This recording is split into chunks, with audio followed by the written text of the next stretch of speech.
How to check what's included with a Zipcar trip. Hi everyone, I'm here to assist you today. Without any delay, let's jump right in.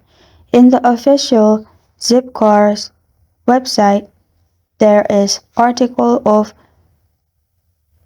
what is included, and you will find all these options. You need to simply go to the Zipcar and then you'll find what's included with a Zipcar trip. You'll find gases on us. Gas cards are in every Zipcar, at least 180 miles included with each trip. May depend on your membership plan as well. A free designated parking spot and 24-hour roadside assistance. Then you will also find mileage.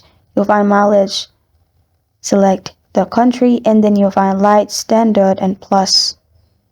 You can read this as you want, and then you also find damage protection coverage, which is standard protection, plus protection, and premium protection. It's also according to the membership. And this is how to check what's included with a Zipcar trip.